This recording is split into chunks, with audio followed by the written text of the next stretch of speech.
Great, it's going. So today we're going to talk about two things. Somebody asked me about the girls who have been doing stuff to men's food and their minds and the conferences that were being held.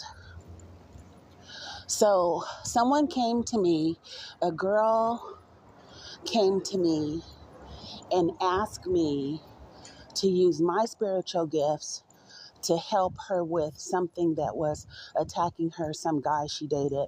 But in truth, I don't know why she doesn't have spiritual gifts. She just pretends to. So maybe that's why. Like, she didn't make a deal for some. She literally has none. She's just evil. So what she did was, this is a married woman. And what she did was start a Young Living oil business. And her whole intent in starting that business was to train women to do what she had done, which is be young, wait for tourists to come to her country, and then trick that man into a relationship with her, and then start casting spells on him and food and, you know what, magic in the bedroom. And so she did that long enough to him that she was able to use his millions, use his money to make money, her own money, like $24,000 a month, but save that and keep stealing money from him. And she called it the long game. And what she did was she accepted that she was always going to do this to him until he didn't let her. Then she started figuring out other ways that she wanted to make money. And in trying to do that, she figured she would use her Young Living business to teach other women to say they were selling Young Living oils. And then by selling the Young Living oils, they could use those things to cast their spells. But she wasn't doing it so they would have supplies. She was doing it to get more women to come in, right? So more women to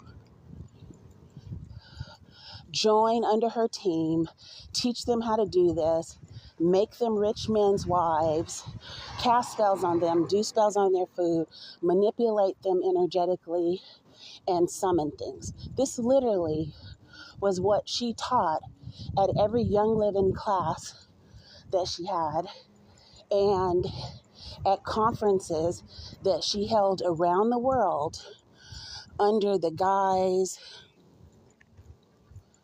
of telling people she was training them to have their own independent business as women. But the independent business that she was really telling them was how to harm men. I don't know how on earth she thought she would come to me as a client and tell me that some guy was attacking her and she was just innocent. When, of course, as soon as I started to remote view to try to help her, God showed me the guy. But then the guy started saying, you don't know what she is, not who she is. The guy kept saying, you don't know what she is. Don't help her. It's not me. It's not me. I'm protecting myself. I'm protecting people, right? And so he kept saying that. And in him saying that, I realized that she was totally lying. But I didn't know the details of what she was lying about, because he still felt like he was some kind of spiritual violator, right?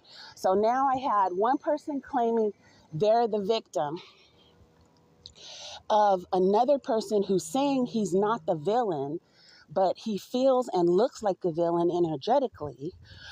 So what I did was I blocked him out, closed the session, said I need to, follow up, because I usually do 3 to 5 sessions and fix everything that's ever been wrong for my clients, or go check for something for them for business.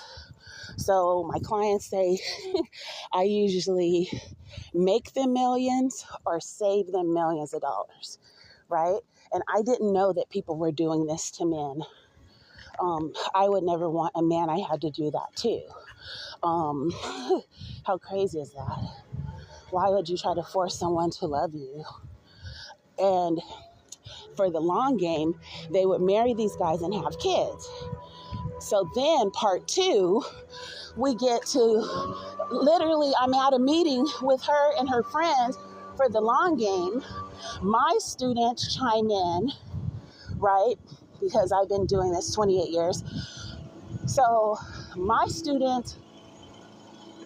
my students chime in, they say, no matter what she says, she's the wicked witch in Snow White, right? Which gives us 19 things we then automatically know. The first thing we automatically know is she's someone with no powers, but she's evil. That she is jealous and seeks to harm chosen ones. And that she's after some king for his money. And she's willing to destroy men, women, and children to do that. You got it? So that let me know who she was, but she was still pretending like she was something else. So she went on to do a live, and she couldn't even tell anybody anything about energy, anything about energetics, nothing about church, nothing about metaphysics. She couldn't tell people anything. So she was saying that she's their guru, and that's why she was going live. And so then it got even more crazy, which I didn't even think it could, but it did, because it turned out part 2 after the live was the Young Living meeting. After the live was the Young Living meeting with her higher ups, right? The people higher up, basically the people at the top make the money. And then when you get top, they tell you how to trick the people at the bottom to think they're going to make the money. So that's where she was. And we were at one of their houses. And then I saw the family pictures. And she had done the same using of the Young Living oils to do the same